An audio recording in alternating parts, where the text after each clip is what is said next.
everyone, and welcome to the Live Life Clearly podcast. I am your host, Summer Christensen, and this is my co-host and husband, John Christensen. So today we wanted to start by talking just a little bit about ourselves and kind of introducing ourselves. I'm going to have John talk a little bit about what to expect from the podcast and the reason why we decided to do the podcast. So you can correct me where I'm wrong because you're pretty good at that, but I think the idea behind this is to kind of give a little bit of some background about our life, our lifestyle, and some differences between the two of us and how we make them work.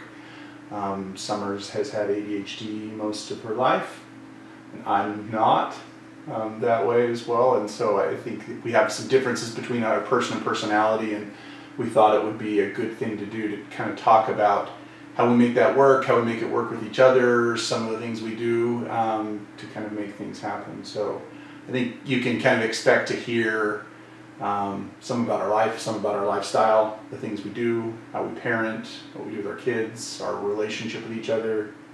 Probably hear about some finances and all sorts of other things there that way, and kind of how we make that work and how ADHD plays and has an impact on it. On our lives and everything that we do. So pretty much I'm like he's the neurotypical man. Not only is he neurotypical, he's like the epitome of a man. So he's like, he's definitely type A personality. He's really good at like organizing, executing projects, doing all the things that as an ADHDer is definitely a little bit difficult. I think he would probably agree with that. So my story, should I start with my story? Yeah. Okay. So my story, when I was younger, we moved around a lot. So I think at first my parents thought that kind of my restlessness and my inability to sit in my seat and never stop talking to anyone was more due to the fact that we had moved around a whole lot. So probably, I think I was maybe 10 when I got diagnosed. Pretty much I was the only girl sitting next to the teacher with all the other boys that got in trouble. I definitely was a hyperactive child. I talked a lot, just like I do now, and none of that's changed. I couldn't sit in my seat. I always was talking to my neighbor. Pretty like huge red flags. I think a lot of girls, elementary school age, a majority of them are more of the inattentive ADHD. So I definitely was not that. So I struggled all through elementary school. When I was, I think I was 11, I started having seizures, and so I had all these things going on. So my mom took me, and I just remember I did so many tests, like weird tests, like you're looking at a screen, like counting the dots, you're trying to recall like all these, different number sequences and shapes, and I just remember like, I'm sure I passed all of those with flying colors the way that you would if you had ADHD. So you should probably add though that was related to a diagnosis of epilepsy, which is nothing related to. Okay, yeah, they're totally not related. No. Like my epilepsy was like onset of puberty epilepsy. I still have epilepsy. It wasn't one of those things that just went away. I still take medication for it, and it's fairly controlled. I had the tonic-clonic seizures, so yes, they're separate. They're just, I had a lot going on at that time.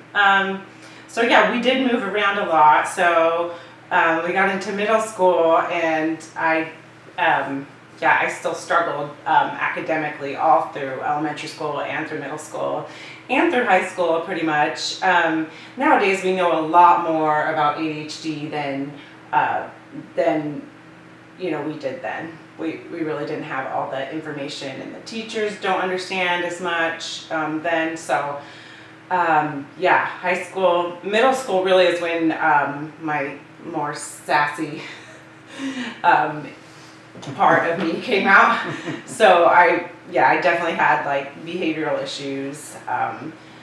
High school especially, so I went to 2 different high schools. So I mean, it's pretty typical, but I think it was it's a mixture, which I think is like that for all ADHDers. Like it's the personality getting combined with all of the challenges that we can face. So I sent to the principal's office multiple times.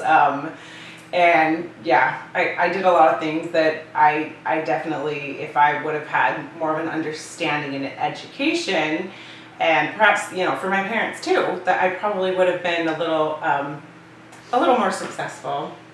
I don't know. So yeah, I don't. Do you want to say more of your story, childhood, or should I keep going and kind of talk about No, you keep going. going on? Okay, so I was convinced, even though school was super hard, I was determined that I was going to go to college. So my freshman year was a little rough, but I hadn't been getting along with my parents, and so they kind of just like told me to find a ride to college. And I went to college, and I showed up. There was like literally nobody. The dorms hadn't opened, so there was nobody in the dorms, and so that's where I was staying. And so I just, typical me, just made friends with people that I saw and started hanging out with, and asked them if I could sleep on their couch. So I slept on their couch for like 2 weeks before school started, and so my first year was a little bit of a train wreck, but I think I learned some good lessons, and I settled down a little bit, and I started to get along with my parents a little bit better. Some maturity things I think happens when you leave home. So then my second year of college, I met John at the beginning of the school year. I was kind of scoping out one of his friends, and I ended up talking to him. And we talked like all night, and we went on a date like, I don't know, a day or two later. We went fly fishing in Cedar Canyon, in Cedar City, Utah, and that's where we went to school. It was honestly like kind of love at first sight. We were engaged in Just a couple of months. Well, no, we were engaged in a few weeks, and we were. Where are we now? We were, I swear. We were engaged. So I remember being longer than that, but maybe it's not. I got a journal to prove that. So we had like 3 weeks of dating. He proposed, and then our engagement lasted, because we met at the end of September, and then our engagement lasted, through till we got married December 18th. So we were definitely engaged for a lot longer than we dated. So our story's a little unique like that, but we're going strong for almost 20 years, right? 20 years this year? 20 years this year. So, anyways, so I think, honestly, if we kind of circle back around, like, my idea of the perfect man was John. Like, that's really, like, what I needed in my life. I definitely would not recommend this. Maybe don't let your kids or your daughter listen to this. But I definitely feel like in my life, that's what I needed. I know that a lot of, I'm sure there's plenty of naysayers with that, but I needed the stability that came with who he was. I definitely would not be in the same place that I am. My life would definitely been a lot different had I not gotten married. Now, definitely not the case for everyone, but definitely for me. So, that's kind of the basis of our story and of my story with ADHD. So, so why don't you talk a little bit about whatever it is you want to talk about? Oh, should we talk about, so what I do? I'm an ADHD life coach. So my business is Live Life Clearly, and I work with teens and parents, and really I'm kind of just starting out, so I'm kind of figuring out what works best for me. Right now, I really like to work with the parents and the teenagers kind of together, and figure out like a plan for them. So we'll talk more about that later. But that's what I do, and yeah, my kids are all in school. So should I explain my kids? No, you don't have to. No, I can They're not we can important. understand It's for good. that, for sure. Okay, so go ahead. So I guess from a background standpoint, I had a pretty different life. I moved You twice. didn't. Maybe. I moved twice before I was 19 years old. I ended up, I grew up in a small town in southeastern Utah and had a pretty stable home life. Parents had been married, and I'm the oldest of 7 kids. They were both college graduates, both teachers. So education was pretty important in our house and family. We didn't have a lot of means and resources, and so my parents said, you're going to go to college and you're going to get there by working hard and studying, and that's how you're going to do it. You're going to get a scholarship or you're going to get a job. That's pretty much was their thought process, and they obviously helped out a ton financially. And he's a genius. He's super smart. But the idea, I think, behind that is that it was something that was very important in our family, and was emphasized, and there was never a time where I didn't expect that to be the case.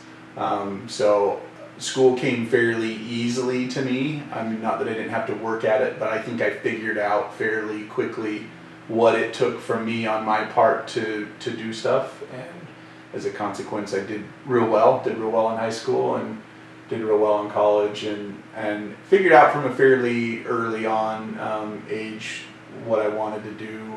I'm an eye doctor, I'm an optometrist, and that's kind of the direction that I pushed and pursued, and that's what I ended up doing and going to school for. And so when Summer and I met, we were, I don't know, it must have been my sophomore year of college as well too, at the time that we met. So both in second year of school, and it was interesting. I could tell we had a little bit of a different path, and different background. Because like she said, I'm a pretty type A linear thinker.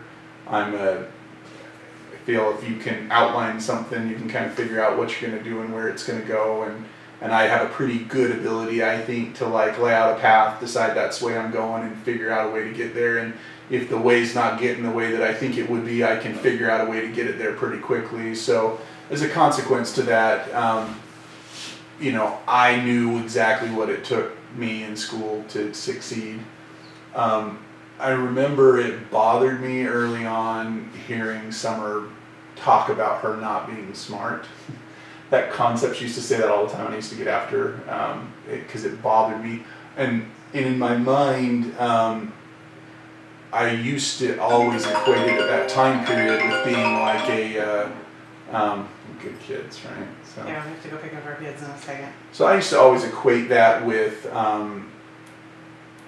well, hey, you got to work harder, you got to work different, and it bothered me that at the time period she didn't feel like that was a strong suit for her. And I think that on some level, her background had an influence on the way that you felt. I don't know, maybe you can tell me if I'm wrong there or not, but What do you mean? well, I almost wonder if your issues with ADHD growing up caused you to feel like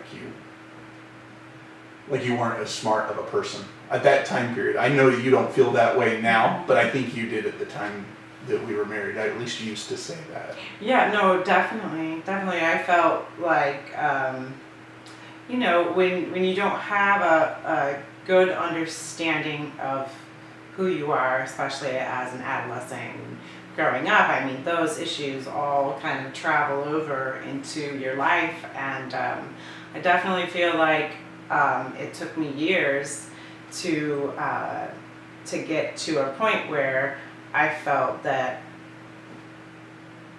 I was worth something. So and that I was smart. So definitely played into it. I think education about ADHD is a huge part of it, because I never realized how little I understood, because it's a part of who I am. It's part of why I deal with things the way I deal with them, and definitely was a struggle. It's a struggle to to have some self-esteem, which, on top of adolescence in general and trying to figure out life and hormones and everything, I was kind of a train wreck for a while. So I think like that was kind of a unique place for us, especially since we didn't date for a long time, as we were married. It's just, I think, is an interesting background because we come at problems pretty differently. We think about them pretty differently. I think we approach stuff pretty differently, and sometimes that's good and sometimes it's bad, but I think in the long run we found a way to make that mix and work fairly well, to a place that is, that we're pretty successful, but it's only taken 20 years. Yeah, I mean, you live and learn with everything. Every year I feel like, we kind of, feels like probably once a year, maybe more often, we kind of reestablish, I don't want to say roles, but we kind of go back to and look at. For sure. I think we have different things that each of us excel at or don't excel at, and some stuff that we want to excel at and that we want to be the boss of one way or the other. And so I think that took some time, to kind of sort through. But I think that's one of, what I would hope that we could share as a consequence of what we're doing is talking about, how we've made that happen. Because I think that given the differences of our personalities on some level and the differences in the way that we process and think about information, most definitely, it could have not gone well. How's that? It could have not gone well for people if you didn't have the desire to make it go well. Right. And so, because we think about things so differently, it requires us to do things differently, attack it differently, talk differently, and have a different kind of communication. Probably. Yeah, we've definitely had to work on the communication part, because we are, our personalities are pretty opposite, I would say. Our values and our beliefs in our moral system is the same, which helps, but I would say at our personality level, I think we're both very different. Then the ADHD, I'm sure I get frustrated with him, he gets frustrated with me, but I think the biggest thing really, and we have been married for almost 20 years, but the past, 5 years especially, I feel like we've really grown. And that's what we hope to share, through this podcast. He's definitely my rock. He keeps me grounded. I needed that in my life. And, not all relationships are like ours, but we hope to kind of bring to the table some of the, basic principles of ADHD, but also how that plays a role in how we work through that as a couple. Brains are super complicated, and, being neurotypical, some things seem super easy for him, and I'm all over the place, and I don't know what to do, and he will just take something and make a plan, and he makes it work, and I'm okay, that's great, sometimes you do that. So we hope to bring that to the podcast. We hope to help people see that, differences are, you can reconcile differences, and you can still be who you are, you can still work through things, and there's a little way through that. And I think on some level find ways to say, well, how is it that you can rely on the strengths of the own individual thought processes and characteristics that we each have that make those kind of things work? Because in the end, that's I think where we found any success that we've had is to say, hey, you're good at this, I'm good at that, we're both good at this, and then as a consequence, just making those kind of things happen. Yeah. So no right or wrong. This is kind of the thing that I've been on lately. Just because it's always been that way doesn't mean it has to work that way. We kind of might differ with that a little bit, but just things can be different than we visualize them. And I used to have some linear thinking with that, but I think that we should use whatever works for us. Whatever works for your relationship with your family, just because it's not typical doesn't mean that it shouldn't be used. So I think that that's kind of where we're gonna try and focus. Also like education and like helping people understand like, tips and guidelines and whatnot, just kind of coming together. I wouldn't say we're an expert at anything, but we've got a story to share, right? And Yeah. that's like kind of the idea is that we may not be experts at everything, but we're willing to talk about the things that we have done and what's worked for us and what's not worked, and be fairly open about that concept, and if that's helpful to people, that's great. And if it's not, that's great too. You don't have to listen. Yeah. You definitely don't have to listen if you don't want to. So, well, thank you for joining us today. We're going to try and keep our podcast going, and we hope that you will continue